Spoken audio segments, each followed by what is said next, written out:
ପିଲାମାନେ ତୁର୍କମାନଙ୍କ ଆକ୍ରମଣରେ ଆମେ ପ୍ରଥମେ ମାମୁଦ ଗଜନୀଙ୍କର ଭାରତ ଆକ୍ରମଣ ବିଷୟରେ ପଢ଼ିଲେ। ଆଜି ପଢ଼ିବା ମହମ୍ମଦ ଘୋରୀଙ୍କ ଭାରତ ଆକ୍ରମଣ ବିଷୟରେ।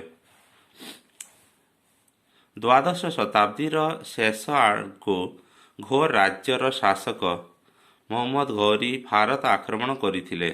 ଉତ୍ତର ଭାରତ ଜୟ କରି ଏହାକୁ ନିଜ ରାଜ୍ୟରେ ମିଶାଇବା ତାଙ୍କର ଚରମ ଲକ୍ଷ୍ୟ ଥିଲା। ଭାରତର ଧନରତ୍ନ ମଧ୍ୟ ତାଙ୍କୁ ଭାରତ ଆକ୍ରମଣ କରିବା ପାଇଁ ପ୍ରେରଣା ଯୋଗାଇଥିଲା।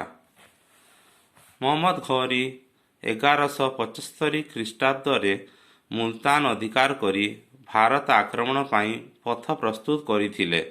ଏହାପରେ ସେ ସିନ୍ଧୁ ପ୍ରଦେଶ ଏବଂ ପଞ୍ଜାବ ଅଧିକାର କରି ଦିଲ୍ଲୀ ଆଡ଼କୁ ଅଗ୍ରସର ହେଲେ। ଦିଲ୍ଲୀରେ ଯେତେବେଳେ ଚୌହାନ ବଂଶର ରାଜା ପୃଥ୍ୱୀରାଜ ଶାସନ କରୁଥିଲେ, ସେ ରାଜପୁତମାନଙ୍କୁ ସଂଗଠିତ କରି ସେମାନଙ୍କ ସହାୟତାରେ ମହମ୍ମଦ ଘୋରୀଙ୍କୁ 1191 ଖ୍ରୀଷ୍ଟାବ୍ଦରେ ତିରୋରୀଠାରେ ପରାସ୍ତ କରିଥିଲେ। ଏହା ଥିଲା ପ୍ରଥମ ତିରୋରୀ ଯୁଦ୍ଧ। ମହମ୍ମଦ ଘୋରୀ ଏହି ପରାଜୟକୁ ଭୁଲି ପାରିନଥିଲେ। ସେ ପୁନର୍ବାର ଭାରତ ଆକ୍ରମଣ କଲେ।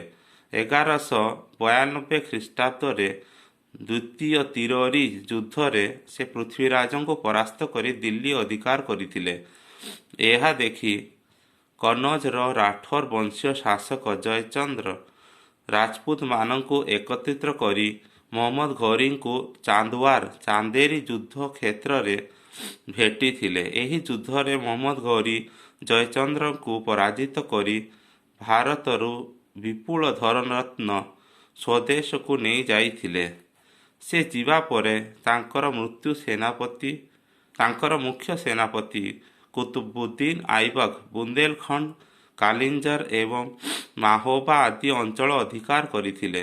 ତାଙ୍କର ଅନ୍ୟତମ ସେନାପତି ଇଖତିୟାର ଉଦ୍ଦିନ ଖିଲଜୀ ବଙ୍ଗ ଏବଂ ବିହାର ଅଧିକାର କରିଥିଲେ।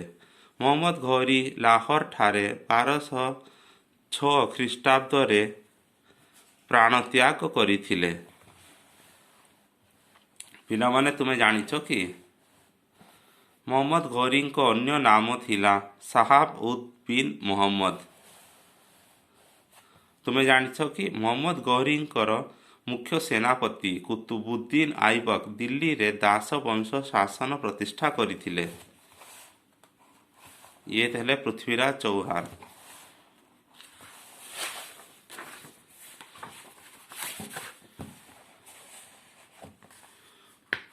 ପୃଥ୍ୱୀରାଜଙ୍କ ବୀରତ୍ୱ ସମ୍ପର୍କରେ ଚାନ୍ଦ ବରଦାଇଙ୍କ ପୃଥ୍ୱୀରାଜ ରାସ ଗ୍ରନ୍ଥରୁ ଜଣାପଡ଼େ।